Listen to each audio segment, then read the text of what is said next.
ondokeni ndani ya majumba. Ni sawa vile gavana alivyosema, tusidharau hii bomu, ikipige nyumba ikivunjika, ile hewa inadhuru mwanadamu. Kwa hivyo kwa nini muondoke? Msidharau ni jambo muhimu, singezungumza ala tokeni ndani ya nyumba, maanake inaumiza mapafu, inaumiza afya yetu. Kwa hivyo tusidharau, fanyeni hima tutoke.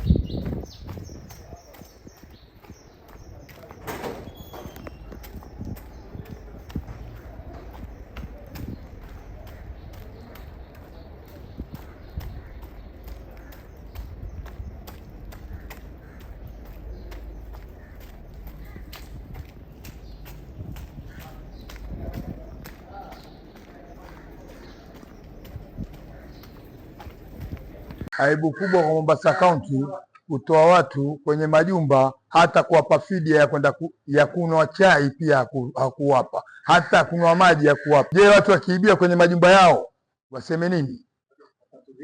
Na kuna wazee wa miaka karibu wengine 100, wengine wa miaka 80, hawezi hata kutembea. Hakuna usaidizi wote ambao wafanya wao, haja kutangaza tokeni. Aibu ngapi zinatufanya hizi Mombasa County?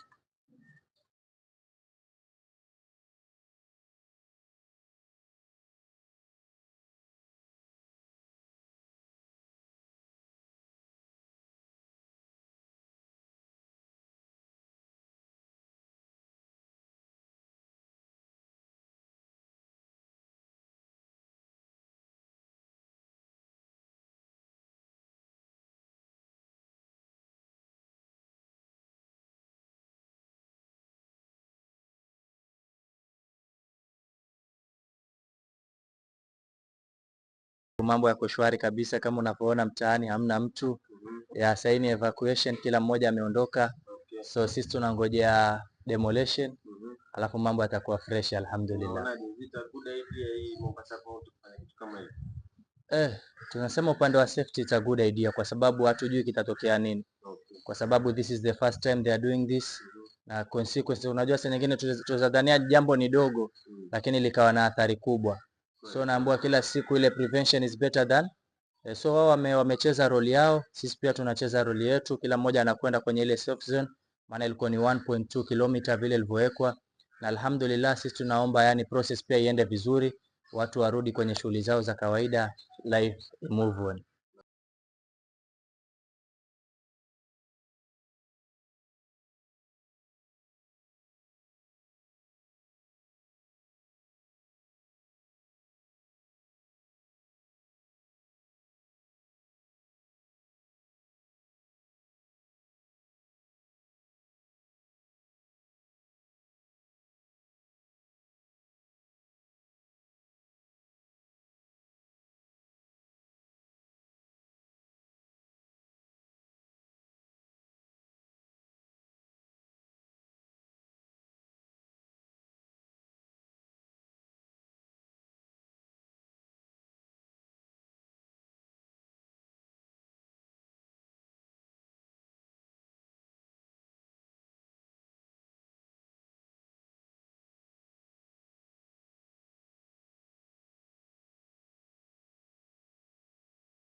Nimeshangaa na jambo hili la nyumba moja tu, mkasa wa nyumba tu moja limefanya kwamba ni mahame ya mji mzima na kila mmoja amekuwa katika taharuki.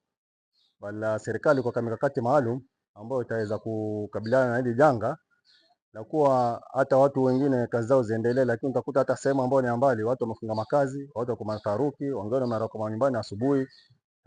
Hiyo ilani imetolewa kuchelewa, ambao kila mmoja amepata kuchelewa. Sasa kila mmoja katika taharuki siku ya leo Mombasa, kila mmoja yuko katika taharuki kwa sababu hili jambo limekuja ni la ghafla.